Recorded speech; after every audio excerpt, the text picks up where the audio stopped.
हम गीता मलिक अहाँ सबके प्रणाम करै छी। हम आइ एकटा अहाँ सबके सत्यनारायण भगवान के गीत सुनाबै छी। आशा करै छी नीक लागत तऽ वीडियो के लाइक कमेंट करब, चैनल के सब्सक्राइब करब, गीत के एक बेर पूरा जरूर सुनब। तोड़ फूल हम लब तकर माला बनब, धूप दीप जरब, पूजा करब भगवान के। तोड़ फूल हम लब तकर माला बनब, धूप दीप जरब, पूजा करब भगवान के। आई भोर सरबै उपासे, हमरा भगवान चरण के रे आसे। आई भोर सरबै उपासे, हमरा भगवान चरण के रे आसे। मजब खटिया सराय गीत गेती दाय माय, पूजा करब भगवान के। मजब खटिया सराय गीत गेती दाय माय, पूजा करब भगवान के।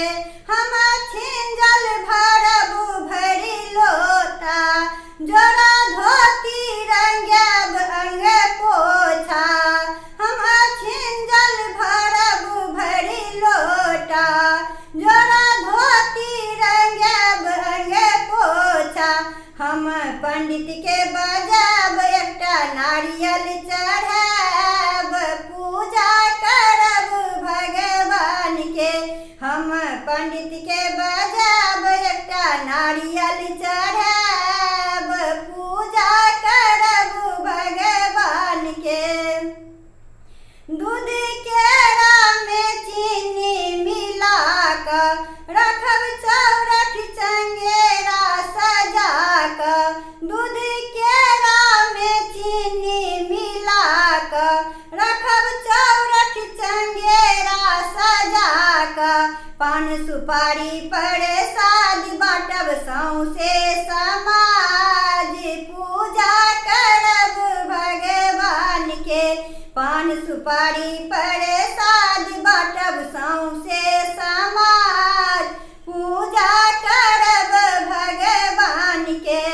सत्यनारायण स्वामी छथिन सत्य, हिनका कहियन ने कियो असत्य। सत्यनारायण स्वामी छथिन सत्य, हिनका कहियन ने कियो असत्य। घंटी बाजे घने घोर, शंख बाजे सहजोर, पूजा करब भगवान के। घंटी बाजे घने घोर, शंख बाजे सहजोर,